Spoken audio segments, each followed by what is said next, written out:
Hello and welcome to my pollen talk today. Welcome to my pollen talk. Welcome to my pollen talk. A few years ago, the European Commission introduced its EU biodiversity strategy for 2030.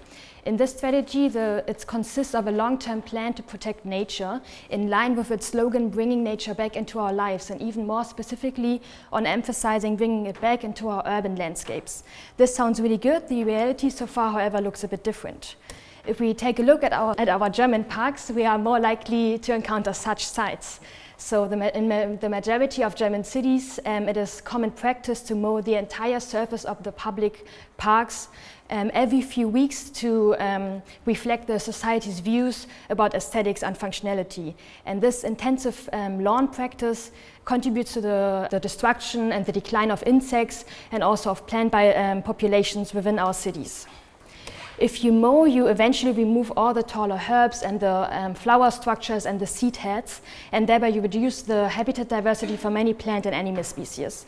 This eventually disrupts the natural microclimate and reduces the food and also the nesting resources for many animals. So there have been a lot of, in the last decade, a lot of studies that have shown the negative impact of intensive mowing frequencies on the abundance, the richness and the diversity of many plant and animal species. And this biodiversity loss also reduces the resilience of many ecosystems and makes them more vulnerable to invasive species. The solution, however, is not just to stop mowing at all, because flower meadows with high levels of biodiversity, they actually depend on regular mowing practices, because otherwise they would eventually turn into scrublands and then gradually into forests. So it is not a question of whether we should mow, but rather how we should mow in order to promote biodiversity within our cities.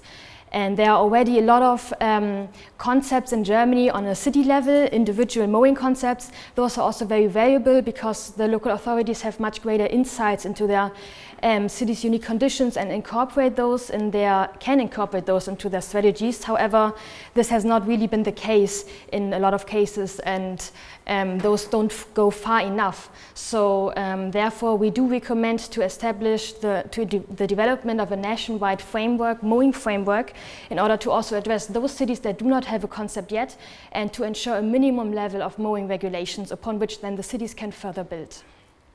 Our recommendations mainly address the mowing frequency, because recent meta-analysis have been showing that reducing the frequency of mowing has positive impacts on the biodiversity of plant and animal species. One study, for example, has been shown that reducing the frequency of mowing from every few weeks to only once or twice a season can enhance plant diversity by up to 30%, and also other positive impacts such as reduced greenhouse gas emissions and pest control. Based on those insights, we recommend that at least 20% of the lawn in public parks within German cities should not be mowed more than twice a year, starting in 2026. This will give the cities some time to adapt the measures and also to identify the suitable locations for those areas. In addition, it's very important that once you are mowing, you do not mow the entire surface at once, because then the species are not able to escape anymore and find temporary habitats. Therefore, we recommend the staggering of mowing times. So we recommend that at least 50% of the newly regulated area, so the 20%, should not be mowed at the same time. And we would like to encourage cities to even introduce more pronounced, so-called mosaic mowing techniques according to their own resources. In general, it's very difficult to determine the perfect timing for the mowing, because this depends on a lot of factors such as the location, the weather conditions, the vegetation type, and most importantly, the species that you would like to protect.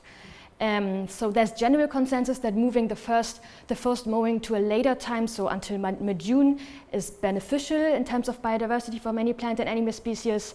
But there are also species that would profit from later or even earlier mowing times. So we do not want to recommend one uniform nationwide mowing time. Instead, we want to encourage cities to delay their first mowing until mid of June. In addition, we would like to recommend that by 2030, each city should develop an individual sustainable mowing concept in which they examine their local conditions and determine the perfect time for mowing according to their local conditions. And those concepts should also include additional factors such as the transition towards biodiversity-friendly mowing tools and also communication strategies, how to raise citizens' awareness and also acceptance. In general, we do not believe that the acceptance will be a major problem of our recommendations, because there have been a lot of civil society projects such as No Mow May, which encourage biodiversity within cities and which promote lower frequency mowing also in private spaces. So the call from the initiative from the society, together with the call from the EU to reduce and less damaging biodiversity damaging activities, shows us the clear need for regulating mowing in Germany.